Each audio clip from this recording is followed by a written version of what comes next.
अस्सलाम वालेकुम। आज मैं आपके लिए लाई हूँ बहुत ही कमाल के टेक्सचर वाला सूजी का हलवा। इसकी रेसिपी बहुत ही आसान है और इसकी ख़ास बात यह है कि इसको हम दूध में भिगो कर बनाएंगे और इस हलवे में हम बाकी ड्राई फ्रूट्स के साथ तिलों का इस्तेमाल भी करेंगे। जी हाँ, क्या आपने कभी सुना है कि हलवे में तिलों का इस्तेमाल किया जाए? बहुत ही मज़े का डिफरेंट सा टेस्ट होगा इस हलवे का और अफादियत में तो ये बेहतरीन है ही। सर्दियों के लिए बेहतरीन सौगात है। बच्चों को खिलाएं, बड़ों को खिलाएं, सबके लिए बहुत ही कमाल की चीज़ है। तो चलें जी, शुरू करते हैं अपनी ज़बरदस्ती रेसिपी को बनाना। बिस्मिल्लाहिर्रहमानिर्रहीम। तो मज़ेदार सा दूध में भीगा हुआ तिलों वाला सूजी का हलवा बनाने के लिए मैंने ली है 1 कप सूजी। आप कप के साथ मेजर करें, ग्लास के साथ करें, प्याली के साथ करें, बाउल के साथ करें, लेकिन आपने फिर उसी बर्तन से बाकी तमाम चीज़ों की मेजरमेंट्स करनी है। इसी के साथ मैंने 1 कप सूजी ली है और इसी के साथ मैं 1.5 कप के करीब दूध ले लूँगी। ठीक है, दूध मेरा नॉर्मल है। आपने इस रेसिपी में ठंडा दूध या गर्म दूध इस्तेमाल नहीं करना है। दूध को मैंने इसके अंदर डाल दिया और इसको मैं एक बार अच्छी तरह से मिक्स कर लूँगी ताकि दूध जो है ना अच्छी तरह से नीचे चला जाए। और इसके बाद हमने इसको ढक के रख देना है तकरीबन आधे से पौने घंटे के लिए। अगर आपके पास टाइम हो तो आप इसको 2 घंटे तक भी भिगो के रख सकते हैं। अब तकरीबन पौने घंटे के बाद की कंडीशन देखें, सूजी अच्छी तरह से फूल चुकी है और इसने काफ़ी हद तक अपने अंदर दूध को एब्जॉर्ब कर लिया है। बस ये सूजी हमारी हलवा बनाने के लिए बिल्कुल रेडी है। तो चले, इसके लिए मैंने ले लिया है 1 अदद पैन। आप घर में किसी भी किस्म का जो भी बर्तन देख के इस्तेमाल कर सकते हैं। मिट्टी का ले लें, सिल्वर स्टील का ले लें, आप उसी में ये हलवा बहुत ही आसानी से बना सकते हैं।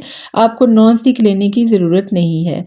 तिलों वाला हलवा बना रहे हैं तो इसके लिए हम ले लेंगे तकरीबन 2 टीस्पून तिल और इनको हमें ड्राई रोस्ट कर लेना है। जब आपको लगे कि हल्का फुल्का सा इनका कलर चेंज हो गया है, तब आपने इनको रोस्ट करना बंद कर देना है और इनको निकाल के साइड पे कर लेना है। आंच को मैंने मीडियम टू लो रखा हुआ है। तेज़ आंच पे आपने ये काम नहीं करना, हल्का फुल्का सा इस तरह से हिलाते हुए, ताकि जो हमारे तिल है ना, ये हर तरफ से एक जैसा कलर इनके ऊपर आए और ये कहीं से जले ना। तिल हमारे हल्के फुल्के से भुन चुके हैं, इनको हम निकाल के साइड पे कर लेते हैं। पैन को मैंने फ्री कर लिया है और इसके अंदर मैंने हाफ टी स्पून देसी घी शामिल किया है। अब हम डालेंगे इसके अंदर ड्राई फ्रूट्स और ये है मेरे पास कटे हुए बादाम, कटे हुए पिस्ते और कटा हुआ खोपरा यानी गरी। आपको जो भी ड्राई फ्रूट्स पसंद हो आप इसमें ऐड कर सकते हैं, या आपके घर में जो भी ड्राई फ्रूट्स मौजूद हो उस वक्त में आप वही इस्तेमाल करें। तो चलिए, इनको भी थोड़ा सा हम रोस्ट कर लेंगे, इस घी के अंदर खुशबूदार सा कर लेंगे, क्रंची क्रंची सा कर लेंगे। जब ये क्रंची से ड्राई फ्रूट्स आएंगे ना हमारे हलवे के अंदर, तो मज़ा ही दुबाला हो जाएगा हलवे का। तो 3 से 4 मिनट के लिए मैंने इनको भी हल्का फुल्का सा इस तरह से रोस्ट कर लिया है और अब हम इनको निकाल लेते हैं और अपना अगला स्टेप शुरू करते हैं। तो चलें जी, ड्राई फ्रूट्स को निकाल के अब मैं डाल लूँगी इस पैन के अंदर देसी घी। आप चाहें तो दूसरा भी इस्तेमाल कर सकते हैं और ये आधा कप है। 1 कप सूजी के हलवे के लिए इस रेसिपी में आधा कप घी बहुत ही काफ़ी है। अच्छा, आपने इसकी मिकदार को बढ़ाना नहीं है, आप कम कर सकते हैं। अगर आप कम खाते हैं तो कम कर लें, लेकिन आप इससे ज़्यादा बिल्कुल भी नहीं करेंगे। अब इसके अंदर मैं डाल लूँगी 1 कप चीनी। चीनी मोटी ले लें, बारीक ले लें, जो भी आपके पास अवेलेबल हो, घर में मौजूद हो, आप वही इस्तेमाल कर सकते हैं। इसको हमने करना है गर्म, यहाँ तक कि अच्छी सी कैरमलाइज़ हो जाए, यानी पिघलना शुरू हो जाए और पिघलने के बाद इसका कलर चेंज हो जाए। बस आपने अगले स्टेप बहुत ही एहतियात से करने हैं। अब ये देखें, ये आहिस्ता आहिस्ता से गर्म होके पिघलना शुरू हो जाएगी, उसके बाद इसका कलर चेंज होना शुरू हो जाएगा। ठीक है, यहाँ पे आपने ध्यान ये करना है कि चीनी जब आपकी ब्राउन हो जाए ना, तो आपने फ़ौरन के फ़ौरन अगला स्टेप करना होता है, वरना आपकी चीनी जो है ना वो जल भी सकती है और आपका काम ख़राब भी हो सकता है। अब ये देखें, चीनी ने अपना कलर चेंज करना शुरू कर दिया है। इसको अब हमने क्या करना है कि आहिस्ता आहिस्ता से हिलाना है। मज़ीद टाइम गुजर चुका है। अब इस पॉइंट पे देखिए, चीनी इसके अंदर बहुत हद तक मेल्ट हो चुकी है, कलर भी चेंज कर चुकी है, लेकिन इसके अंदर हल्का सा दाना है। बस इसी पॉइंट पे हमने चूल्हे को बंद कर देना है, क्योंकि ऑयल की या घी की जो भी आपने डाला है, इसकी गर्माइश के साथ ही बाकी जो इसके अंदर हल्का सा दाना है ना, वो इसके अंदर अपने आप ही घुल जाएगा। अब यहाँ पे आपने इसको थोड़ा सा हिला लेना है ताकि इसके अंदर जो मौजूद दाना है ना हल्का सा वो भी मेल्ट हो जाए और इसका टेम्परेचर भी थोड़ा सा डाउन हो जाए, क्योंकि अब यहाँ पे हमने इसके अंदर दूध शामिल करना है। ठीक है, तो दूध जब आप शामिल करेंगे आप देखेंगे कि ये एकदम से बॉयल होके बाहर की तरफ आएगा, इसीलिए मैंने फ्लेम को पहले से ऑफ कर दिया था। तो चलें जी, अभी भी इसका टेम्परेचर काफ़ी हाई है। ये देखें, आपने इसको हिलाते जाना है और ये जो इसके अंदर कैरमलाइज्ड चीनी थी ना जो पहले सख्त हो चुकी थी, जब हमने दूध शामिल किया था ना, तो आपको लगेगा कि एक बार ये सख्त हो गई है बिल्कुल, लेकिन आपने बिल्कुल भी टेंशन नहीं लेनी, ये अपने आप ही इसके अंदर घुल जाएगी। ठीक है, तो बस आपने इसको थोड़ी देर हिलाते रहना है। इसके साथ क्या होगा कि ये जो कैरमलाइज्ड शुगर है ना ये बिल्कुल शीरे की तरह हो जाएगी इसमें। ठीक है, अब ये देखें, ये अच्छी तरह से इसके अंदर बिल्कुल कोई गुठली, कोई दाना, कोई भी हार्ड चीज़ नहीं है।